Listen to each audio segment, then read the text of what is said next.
उत्तरी अफ्रीका में स्थित स्पेन का एक छोटा सा शहर स्यूटा। सवाल है, क्या स्पेन को अमेरिका और इसराइल के खिलाफ स्टैंड लेने की कीमत चुकानी पड़ रही है? स्यूटा शहर इस वक्त दुनिया की सुर्खियों में है। वजह है महज कुछ ही घंटों के भीतर करीब 72,000 से ज्यादा प्रवासियों का मोरक्को की सीमा से स्यूटा में घुसने की कोशिश करना। कोई समंदर की खौफनाक लहरों में तैरकर पहुंचा तो कोई मीलों पैदल चलकर सीमा पर आ खड़ा हुआ। अचानक मची इस भगदड़ और अफरा तफरी में कम से कम 88 लोगों की जान चली गई। कहा जा रहा है कि टिकटॉक और सोशल मीडिया पर एक अफवाह फैली थी कि स्पेन की सीमाएं खोल चुकी हैं और वहां जाने वालों को रहने की जगह मिल जाएगी। लेकिन जानकारों का कहना है कि यह मामला सिर्फ एक अफवाह का नहीं, बल्कि इसके पीछे स्पेन को घेरने का एक बहुत बड़ा खेल खेला गया। सवाल उठ रहा है, क्या स्पेन को अमेरिका और इसराइल के खिलाफ जाने की कीमत चुकानी पड़ रही है? हमास और इसराइल की जंग शुरू होने के बाद से ही स्पेन के प्रधानमंत्री पेड्रो सांचेज गजा में इसराइली हमलों के खिलाफ लगातार खुलकर बोल रहे थे।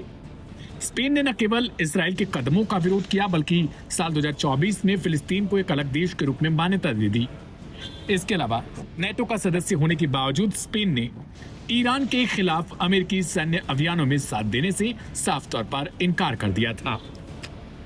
अब चर्चाएं तेज हैं कि अमेरिका और इसराइल स्पेन के इस रुख से बेहद खफा थे। इसीलिए मोरक्को के साथ मिलकर स्पेन से पुराना हिसाब बराबर करने के लिए कथित तौर से इस तरह की स्थिति बना दी गई। इस पूरे मामले में मोरक्को की भूमिका पर भी बड़े सवाल खड़े हो रहे हैं। इस घटना से ठीक पहले स्पेन के प्रधानमंत्री ने अल्जीरिया का दौरा किया था ताकि स्पेन के लिए गैस की सप्लाई पक्की की जा सके। अल्जीरिया स्पेन को 1/3 गैस देता है और इस दौरे से मोरक्को नाराज हो गया। मोरक्को ने बदला लेने के लिए सीमा सुरक्षा ढीली कर दी। मोरक्को ऐसा पहले भी कर चुका है। मई साल 2021 में भी जब स्पेन ने मोरक्को के विरोधी नेता को अस्पताल में इलाज की जगह दी थी, तब मोरक्को ने सीमा से ध्यान हटा लिया और 8,000 लोग स्यूटा में घुस गए।